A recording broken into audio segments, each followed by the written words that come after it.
Di sana pas ketika aku nemu, dia bersimbah darah. Oh ya? Sampai ngapain sih, Dek? Iya, jadi- sampai mata, telinga, hidung, mulut semua keluar darah.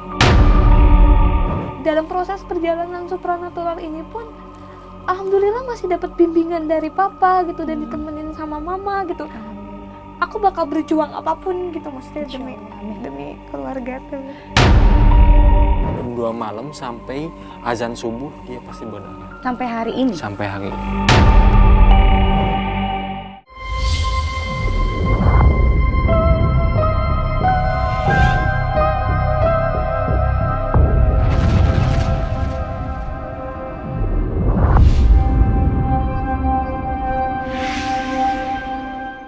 Pulau Majid itu di daerah Banjar, Kecamatan Purwoharjo.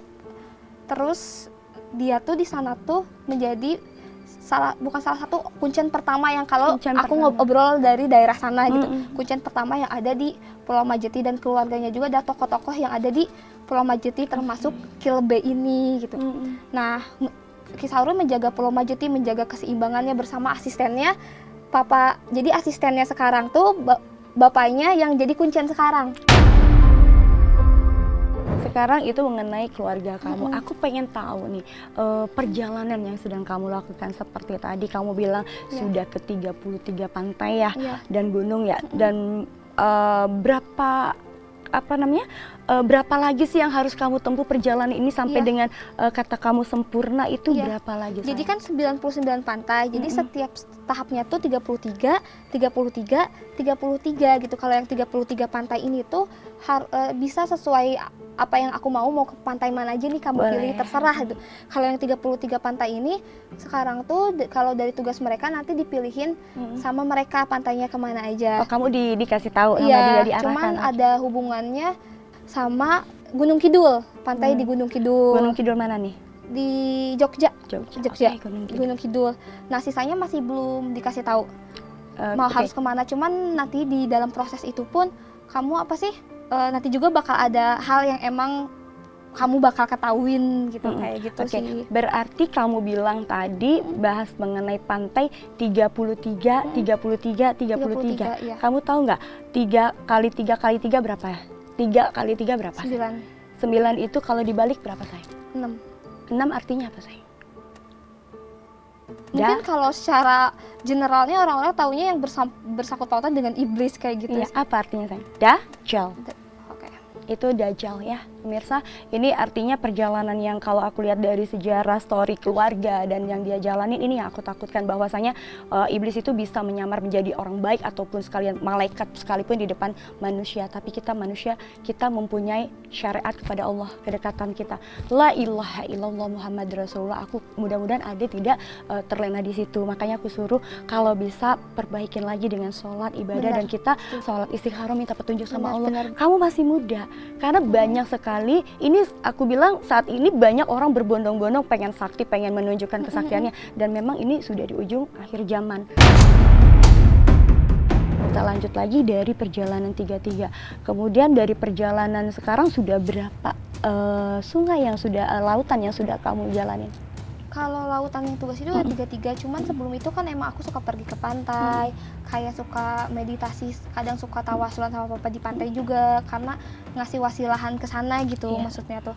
Udah banyak sih Kak kalau pantai itu, cuman ya itu dengan proses perjalanan aku yang tidak ada berhubungan dengan tugas, tapi proses yang dimana menempa aku, menguatkan aku, yang akhirnya ketika menghadapi 33 pantai itu tidak terlalu kaget gitu maksudnya kayak gitu. Tapi belum sampai ke sana ya, sayang? Belum sampai ke 99. Belum ya? Belum. Oke. Kalau bisa masih jangan jauh. Karena nanti kamu akan menyesal. Dan ikutinlah itu tadi ketika kakek kamu, dari perjalanan kakek kamu ya, sayang ya, leluhur kamu, ini mengulang sejarah sebenarnya dari kakek kamu ke kamu, dan mudah-mudahan kamu tidak akan seperti itu. Lebih baik sekarang sebelum terlambat, kalau saran aku lebih baik kita pelajarin agama, Al-Quran, belajar. Aku mau melurusin yang tadi Kak, bahwa kakek aku turun dari Pulau Majid itu bukan ada sebuah perjanjian atau yang aneh-aneh, tapi karena ngerasa itu jadi yang aneh, Iya, gimana jadi yang caranya aneh maksudnya itu bisa menyelesaikan bisa mengusir keanehan ini, dan akhirnya dia titirah mempelajari ilmu dari keagamaannya, bisa tentang kulturnya, tentang hal-hal lainnya, yang akhirnya ketika dia kembali dia bisa membereskannya, mempersiapkan diri. Tapi ternyata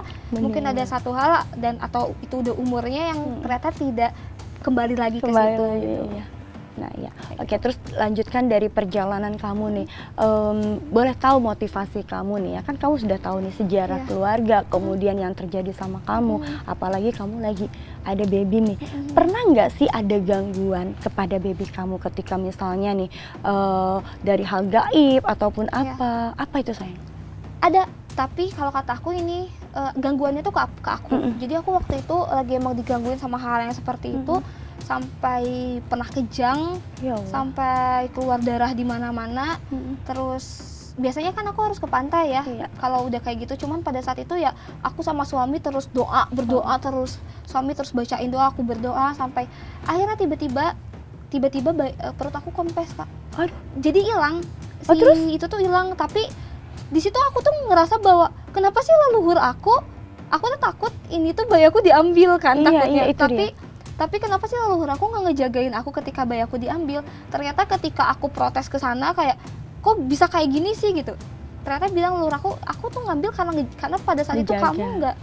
kamu nggak kondusif tubuh kamu. Kalau pada saat itu ada janin di situ bisa sangat melukai. Makanya sebenarnya aneh sih Kak, berarti aku kayak capek mempelajari ini tuh bukan hanya non fisik tapi fisik aku juga terlibat sampai pergi ke sini. Iya. Tapi malah bayi aku tuh sehat dan malah kelebihan berat badan. Padahal aku pada saat itu jarang makan gitu. Oh, Masya Allah. Iya, sempat puasa juga. Ya harusnya nggak boleh puasa kan. Iya, Cuman boleh. aku kayak cobain deh puasa untuk tubuh aku, meskipun saat itu sama papa dilarang, itu kamu puasa apa lagi hamil gitu. Seperti itu kesalahan sih gitu, aku ngaku kesalahan. Tapi bayi aku sehat gitu. Kamu bicara tadi berdoa suami sama kamu, apa yang kamu baca ketika kamu serangan itu didapat? Aku tuh suka baca Hasbunallah, terus Al-Fatihah, Kulhu, Anas. Terus aku bacain aja kayak berulang-ulang apapun aku baca pada saat itu. Oke. Nggak ada doa khusus gitu? Sebenarnya papa aku tuh ngajarin aku nurbuat. Jadi kalau ada apa-apa kamu baca nurbuat. Terus kadang karena itu panjang banget aku belum bisa ngapalin, jadi aku suka sambil baca gitu. Nurbuat. Itu bagus memang. Kemudian perjalanan kamu nih, menurut kamu dari sekian banyak perjalanan kamu itu ada nggak sih sesuatu hal yang memang menurut kamu itu membahayakan ataupun istilahnya gini, nyawa kamu itu loh, kamu pernah nggak sih kepikiran ini sebenarnya perjalanan aku ini apa sih yang mau diinginkan? Aku pingin bundir itu karena merasa bahwa ini ya udah merusak fisik aku kan, aku pada saat itu berpikirnya gitu. Tapi pada saat itu tuh sebenarnya tuh aku tuh ada sebuah kemampuan yang emang kayak ngobatin gitu. Jadi ada cerita lagi nih ya soal ngobatin yang pertama, karena aku tuh gak mau papa aku tuh kayak ngasih tahu ke orang-orang, cuman karena pada saat itu tuh ada ahli spiritual di Subang, dan dia tuh padahal tukang ngobatin orang, tapi sakit Kak. Jadi dia tuh sakit, punggung susah berdiri, dan setiap malam tuh selalu ada serangan-serangan yang sakitnya tuh di waktu yang tertentu lah kayak gitu. Terus dia tuh mimpi perempuan kata dia tuh, sampai akhirnya karena dia orang kaya di Subang gitu, bilang ke anak buahnya, aku mimpi perempuan, apa sih ciri-cirinya ini kamu cari. Sampai itu tuh pada nyari Kak, dan sampai pada bawa remaja perempuan ini dan salah dan tiba-tiba ada nyampe ke papa aku. Terus papa bilang, masa sih anak saya, terus anak aku tuh nggak mau katanya, nggak mau ngobatin kayak gitu, dan emang kayaknya nggak sampai ke sana dulu deh gitu. Dia aja lihat masih ibaratnya ripuh teh masih kayak tepar, masih kayak pusing dengan dirinya sendiri gitu ya. Nah akhirnya tapi karena dipaksa gitu kayak mohon-mohon, terus dia itu juga nelpon tolong gitu ya. Akhirnya aku dibawa ke Subang, meskipun aku dalam keadaan bete di situ. Akhirnya aku dibawa ke Subang dan aku bingung ya, gimana, gak ngerti gitu cara ngobatin tuh kayak gimana, dan aku kalau mimisan aja aku ke dokter gitu sama papa dibawa gitu. Terus apa yang kamu lakukan ketika udah kamu kayak ngobatin gitu orang? tuh ketika aku ke Subang diantar sama teman papa dan ketemu beliau, aku bilang, Pak, aku nggak bisa nyembuhin, maksudnya kayak gak tahu caranya. Ya udah pokoknya mah kamu niatin dalam diri kamu apapun yang hal-hal negatif yang ada di bapak, semoga pergi gitu, tapi dengan doa kamu gitu, kata si bapak gitu, kamu gitu. Terus Terus aku bilang ke papa bantuin doa. Iya. Kayak maksudnya terus aku bilang, Pak ini kalau nggak sembuh juga maafin aku ya, aku cuman kayak karena bapak percaya sama aku, mungkin ada sebuah keajaiban juga gitu ya. Terus akhirnya aku di situ kayak berdoa, aku bilang ya Allah kalau misalnya aku dipercayain, kalau emang itu aku adalah solusinya buat bapak ini, ya udah sembuhin gitu. Tapi aku Cuman tuh begitu nggak tahu. doang? Aku Apa bilang, kamu nggak baca Al-Fatihah dulu? aku kirim baca Al-Fatihah yang niat kayak gitu Oh. jadi sebacanya Pembuka. aja, sebacanya gitu. Ya Allah, aku nggak ngerti cara nyembuhin orang gimana. Maksudnya kayak Allah juga nyaksiin kemarin aku muntah darah, Iya. sampai ke rumah sakit Gitu gitu. aja sampai kamu nggak bisa bolak-balik. nolong diri aku kamu aja ya. nggak bisa ngelawan diri aku sendiri, nggak bisa nyembuhin. Terus aku dihadapi Minta sama tolong. orang yang nyembuhin, dan ini tuh parah banget sampai nggak bisa, susah bangun gitu. Terus orang ini memohon bantuan ke aku yang aku nggak ngerti. Tapi kalau emang ini jalannya, kalau emang ini mimpi itu emang dari, maksudnya dari Petunjuk Lillahi lah, ta'ala, dari Lillahi Allah gitu, ta'ala, dari dari petunjuk Allah. kayak ini. Ya udah, aku bakal berusaha sebisa mungkin semampu aku. Kalau emang jalannya ya udah sembuhin. Tapi ternyata pada saat itu dia langsung bisa bangkit, rasa sakitnya hilang, bahkan ada keluar binatang yang di tubuhnya, Kak. Dan semua Masya nyaksiin, Allah. teman-teman papa, keluarga, bahkan keluarga dia, teman-teman papa yang bawa aku ke sana, nyaksiin semuanya. Aku di situ lari karena binatang kayak kaki seribu Ngejar tuh- kamu nggak? Hah? Ngejar kamu? Enggak. Enggak. Jadi aku lari, tapi dia yang bersihinnya. Banyak deh. Kalau kata dia banyak, karena aku langsung keluar. Kalau kata teman papa aku banyak. Di situ aku kayak, karena takut serangga gitu, kayak trauma gitu. Terus kok bisa ya sembuh? Aku aja mikir di situ. Tapi di situ aku langsung bilang ke papa, "Pak, aku udah ya, aku nggak mau ngelakuin hal yang kayak gitu lagi." Takutnya ya, maksudnya ada rasa ketidakpercayaan diri dan ngerasa takut aja gitu. Dan gara-gara kejadian itu nama aku tuh tersebar, Kak. Sampai banyak yang nelponin papa dari Malaysia. Berarti dan kamu aku ngobatin orang juga dong? enggak, aku tolak semua. Oh, tolak semua. Dan aku tolak, dan aku nggak mau, dan papa juga nggak mau karena takut ya, maksudnya Takut salah. kayaknya kalau emang ini harus, mungkin gak di umur sekarang. Iya. Dan di umur sekarang aku 25 tahun juga gak sekarang, kata papa aku. Jalanin aja prosesnya. Dan akhirnya aku tuh bisa kayak ada kemampuan, apa sih namanya tuh kalau orang ngebekam tuh, ngebekam kan itu suka pakai alat ya, kayak Iya. kalau aku tuh enggak, Kak, pakai jari-jari. Kalau aku niatin, aku cukup bilang gini nih, aku nggak ada doa-doa apapun, mau ngeluarin darah kotor di tubuhnya Bisa dong. kayak gitu. Coba. Tapi ada prosesnya gitu. Oh, ada prosesnya. Jadi emang Dikira ada bisa jalannya. langsung gitu, langsung gitu. Kayak Ada tusuk jarum begitu. Enggak. Oh, enggak. Jujur aku masih belum bisa ngendaliin kemampuan ini. Karena kenapa belum bisa? Karena ketika aku nyobain notok, bukan totok ya, Bekam lah ngebekam ya, gitu itu ya, aku istilahnya. bilang bekam. Karena kadang aku yang muntah darah. Iya. Jadi kamu aku belum punya ngebantuin, keseimbangan. dia sembuh, aku yang tepar di Iya. rumah. Jadi udah deh, Energi. jangan dulu deh. Ini mungkin udah dikasih, tapi aku harus menyeimbangi diri aku biar emang mungkin suatu saat nanti itu bisa terkendalikan. Jadi sekarang kemampuan itu gak aku lakuin kecuali urgent banget.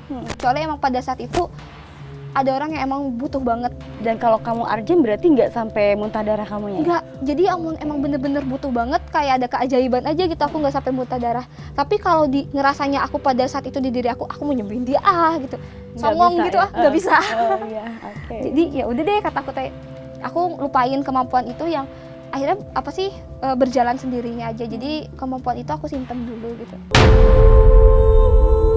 Oke, terus selama perjalanan ini sayang, ada nggak sih keinginan kamu yang belum terwujud dan emang akan kamu lakukan ke depannya dari hari ini sampai ke depan? Apa itu sayang, boleh diceritakan? Kalau sekarang aku fokus ke bayi dulu ya, Kak, karena Oh, iya. maksudnya gimana pun aku ini bawa anak, betul. dan kalaupun ini harus berjalan perjalanan ini, aku harus tahu bayi aku aman nggak. Itu Jadi dia. jadi sekarang tuh aku diskusi sama keluarga, terus kata papa aku, ya udah kita cari solusinya bareng-bareng, kita riset bareng-bareng, karena mungkin ada orang-orang yang mistake kayak kakak, terus kayak teman-teman papa aku yang tahu gitu, apakah ini tuh harus seperti apa. Jadi sampai saat ini kita ikhtiar untuk gimana, apakah ini harus perjalanan ini harus lanjut dulu atau stop dulu atau gimana. Yang penting fokus kita sekarang ke bayi. Jadi semuanya emang keluarga, suami dan aku tuh fokusnya semuanya ke bayi. Nih, aku mau sedikit nih kamu minta pembuktian nih. Ada warganet itu penasaran, apakah kamu hamil beneran atau enggak? ini ya permintaan dari warganet, boleh coba kamu tunjukkan bahwasanya kamu tuh hamil, berdiri sedikit Oh, sayang. boleh, dan boleh, tunjukin perut kamu supaya nggak penasaran dan nggak Ini kepo nih, tuh. ada kan tuh kelihatan? Coba miring. Nah, tuh berarti bukan bohongan ya Nggak bohongan. warganet ya. Karena Tuh, emang saya lihat di mungkin sini. aku tuh berawal kehamilan tuh dari aku 42 kilo. Jadi badan aku dulu kecil banget. Berarti ini udah agak udah berisi gede, ya. ini tuh udah 50 kilo, udah naik 8 kilo. Alhamdulillah. Nah, ini nih ngomong-ngomong, warganet juga penasaran, pengen tahu dong reaksi dari suaminya ketika beliau mendapatkan serangan. Yang pastinya aku langsung aja akan panggilkan suami dari Aini ya. Boleh dong Mas suami datang. Nah, oke, silahkan duduk di sampingnya si Ade. Perkenalkan namanya siapa Mas, silakan. Nama aku Kiki. Kiki, oke. Mas sudah berapa lama menikah sama Aini? Sebetulnya belum 1 tahun. Oh, belum 1 tahun. Belum 1 tahun. Oh, Masya Kita Allah. nikah tuh bulan Februari. Tanggal 11. Tanggal 11. Februari. Februari bulan tahun datang Tahun berarti. sekarang. Oh, tahun sekarang berarti Iya. 1 tahun. Iya. Oh, Masya Bentar Allah, lagi masih 1 tahun. sangat muda sekali. Capek nggak sih Mas jadi suaminya beliau nih yang istilahnya dengan kejadian aneh, dan mungkin Masnya udah terbiasa kali ya dengan kejadian ini, dan apa sih yang membuat Mas termotivasi untuk selalu di samping dia? Sebetulnya aku tahu dia punya kejadian-kejadian dan gak masuk akal menurut aku. Aku pacaran tuh sama dia 6 tahun. Oh, baik. Dan perjalanan itu tuh ketika dia di pertengahan tahun, 3 tahun setengah, 3 tahun kurang. Dia baru cerita seluruhnya, latar belakang kayak gimana, terus keluarganya kayak gimana. Iya. Aku baru tahu di 3 tahun setengah. Terkejut? Terkejut, sangat Terus terkejut. ada nggak pikir, ini halu gitu? Biasanya kan kalau Iya. tidak pernah ya kan? Betul. Kemudian gimana dong waktu itu reaksinya? Kalau dari awal cerita, kita tuh ketemu di kampus. Oke. Bucin lah, Bucin, cinlok. iya, cinlok. Nah di sana tuh aku ketemu karena hobi dia tuh sama aku sama. Oh, oke. Apa tuh? Dia main game. Oh, jadi gamers Iya, nih. Oh, gamers. Masya Allah. Oke. Dia oke. main Dota, aku main Dota Oke, dulunya. siap. Kan asik tuh punya temen, punya pacar sama hobinya sama, tuh. Sama. Ketika jalan 6 bulan, ternyata banyak kejadian aneh yang bertemu sama dia. Pertama Dari- deh, kejadian pertama kali yang Mas alamin nih ya selama pacaran atau menikah sama dia. Pertama kali yang Mas alamin kejadian aneh apa itu? Jadi ini, Ceritain dikit. misalnya aku kalau temu sama temen, main sama temen, karena dia orangnya overprotective banget nih.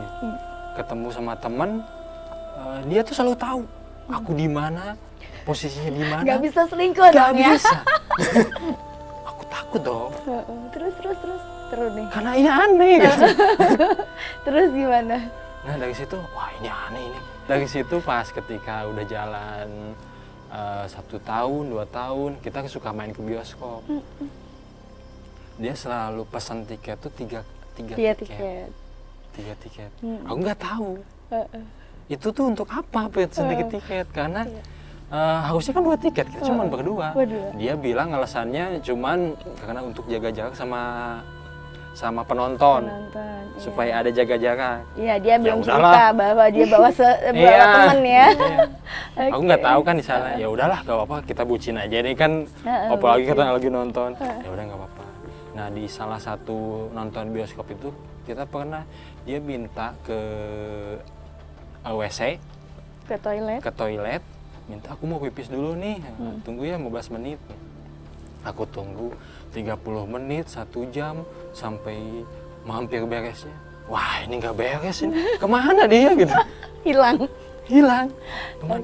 Aku cross cek ke toilet. Ternyata nggak ada. Oh, terus ketemunya di mana? Ternyata dia hilang. Aku kontak, chat. Kemana dia tuh?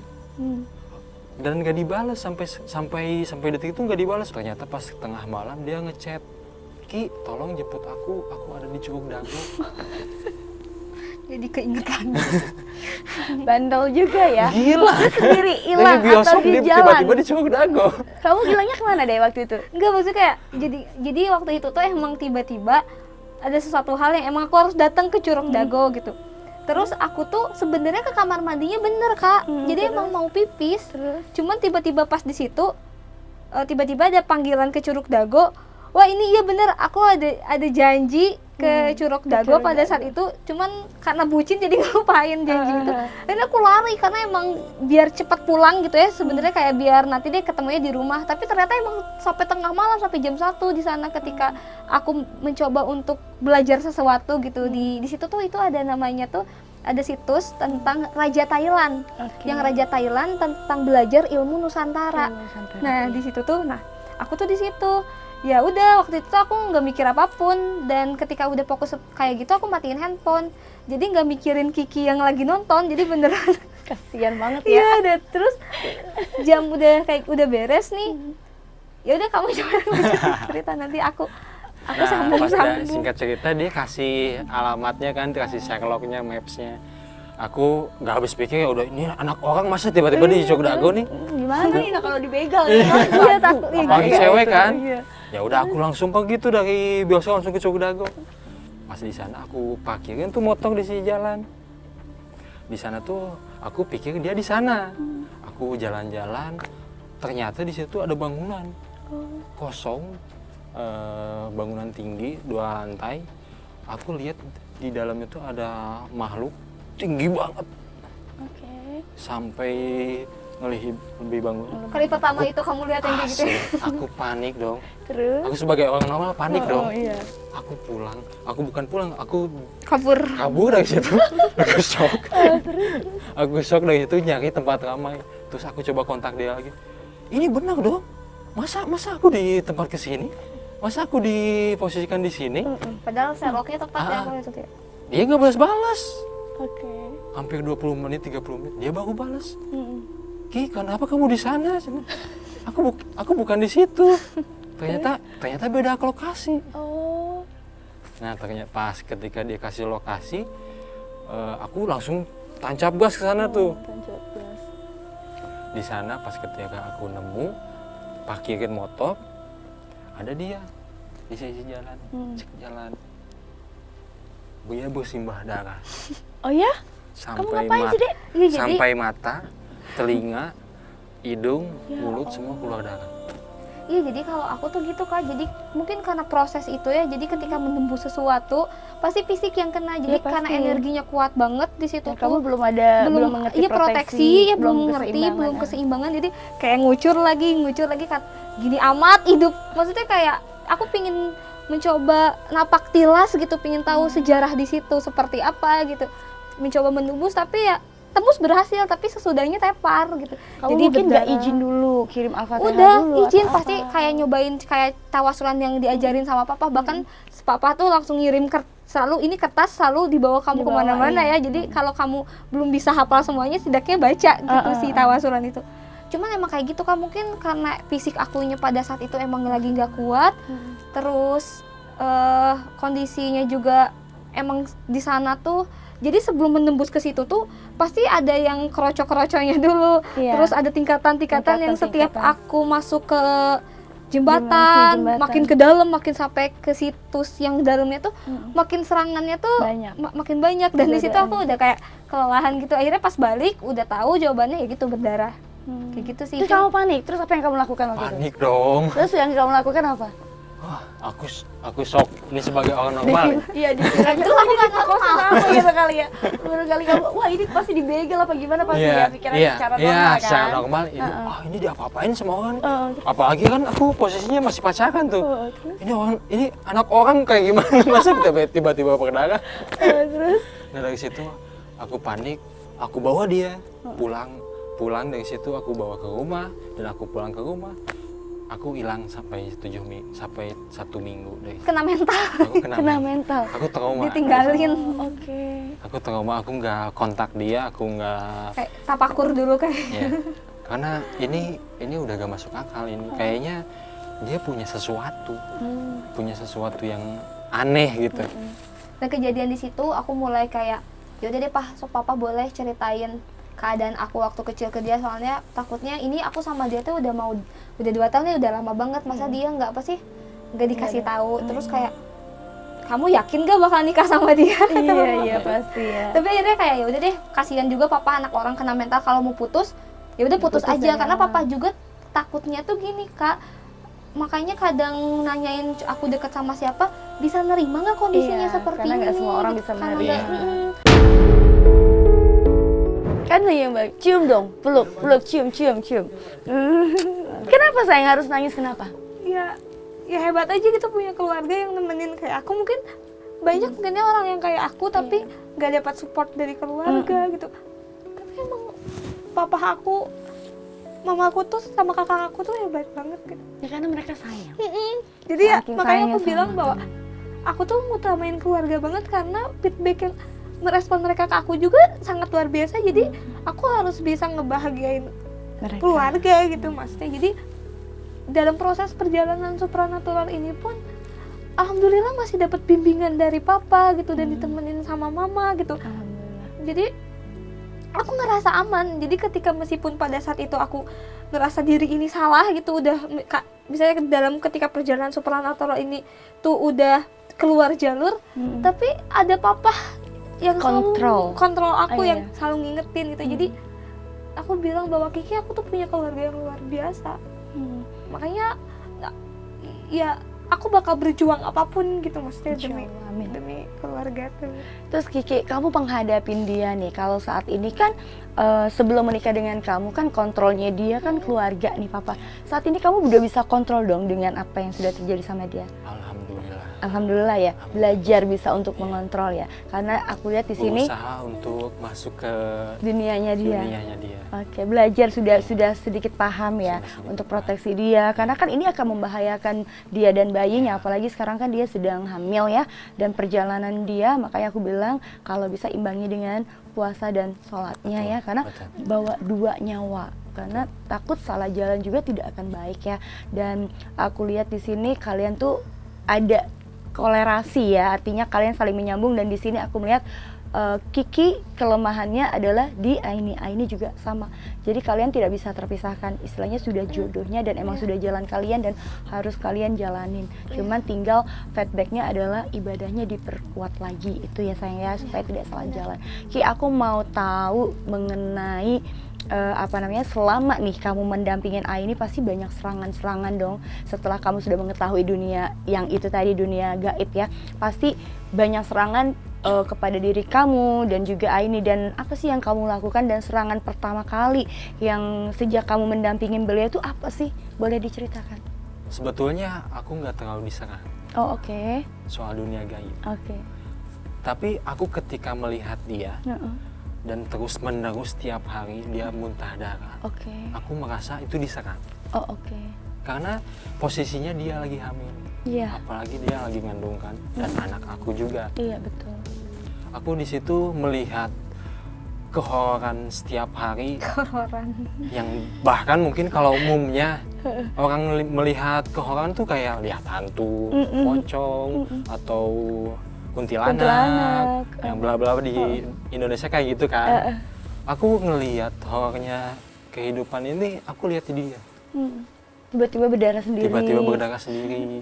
Jam 2 malam, aku yang paling tahu, aku jam 2 malam sampai azan subuh dia pasti berdarah. Sampai hari ini. Sampai hari ini. Terus kamu ngerasanya gimana deh?